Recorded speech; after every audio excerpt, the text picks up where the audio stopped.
Hi all, welcome back to my channel. This is Jisha's Cooking Vlogs. Today நம்ம பார்க்க போற recipe ஒரு easy and டேஸ்டியான egg drop கறி தான். அது எப்படி பண்ணலான்றதை பார்க்கலாம் வாங்க. ஃபர்ஸ்ட் ஒரு பேன்ல எண்ணெய் ஊற்றி ஹீட் ஆனதும் அதில் 2 க்ளோவ்ஸ் அண்ட் ஒரு 1 இன்ச்சுக்கு சின்னமன் ஸ்டிக் ஆட் பண்ணிக்கிறேன். அப்புறமா நம்ம சாப் பண்ணி வச்சிருந்த ஆனியன்ஸ் இதில் ஆட் பண்ணி நல்லா வதக்கிக்கலாம். ஒரு ஃபியூ கறி லீவ்ஸ் ஆட் பண்ணிக்கிறேன். ஆனியன்ஸ் நல்லா வதங்கினதும் ஒரு 1.5 டீஸ்பூன் அளவுக்கு ஜிஞ்சர் கார்லிக் பேஸ்ட் ஆட் பண்ணிக்கிறேன். ஜிஞ்சர் கார்லிக் பேஸ்ட் ஆட் பண்ணி அதோட ரா ஸ்மெல் போற வரைக்கும் வதக்கிக்கலாம். இப்போ நம்ம சாப் பண்ணி வச்சிருக்க டொமேட்டோஸ் இதில் ஆட் பண்றேன். டொமேட்டோஸ் ஆட் பண்ணி நல்லா அது மொஷி ஆகுற வரைக்கும் வதக்கிக்கலாம்.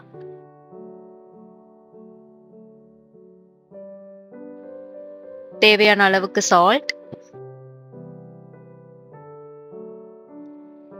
ஆட் பண்ணி நல்லா மிக்ஸ் பண்ணதும் ஒரு லிட் போட்டு மூடி வச்சுக்கலாம். மூடி வச்சு ஒரு ஃபியூ மினிட்ஸ்க்கு குக் பண்ணிக்கலாம். இப்போ ஓப்பன் பண்ணி பார்க்கலாம். தக்காளி நல்லா குக் ஆயிருக்கு.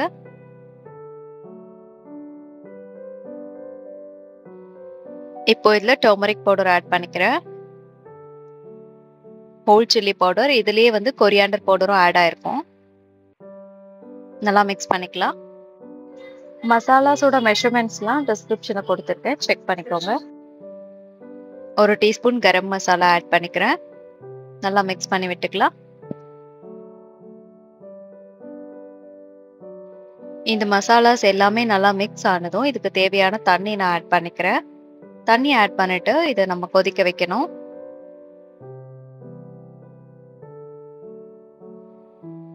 ஒரு லிட் போட்டு க்ளோஸ் பண்ணிட்டு ஒரு ஃபியூ மினிட்ஸ் இது நல்லா பாயில் ஆகட்டும், ஆயில் செப்பரேட் ஆகுற வரைக்கும்.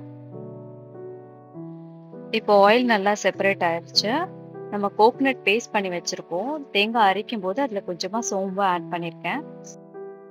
இந்த பேஸ்ட் இதுல ஆட் பண்ணி நல்லா மிக்ஸ் பண்ணி விட்டுக்கலாம்.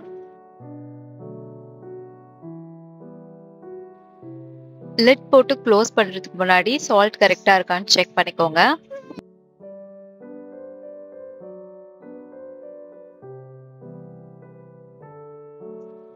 இப்போ கிரேவி நமக்கு தேவையான கன்சிஸ்டன்சிக்கு வந்த உடனே ஒவ்வொரு எக்கா ட்ராப் பண்ணிக்கலாம் ஒன் பை ஒன்னா.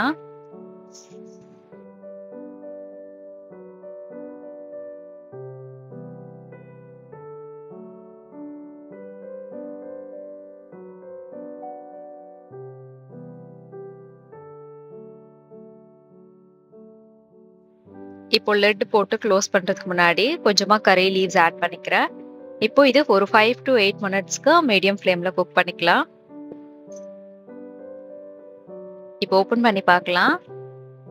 அவ்வளோதான், நம்ம சூப்பரான எக் ட்ராப் கறி செம்மையா ரெடி ஆயிடுச்சு. நீங்களும் இதை ட்ரை பண்ணி பார்த்துட்டு என்ஜாய் பண்ணுங்க. தேங்க்ஸ் ஃபார் வாட்சிங். பை.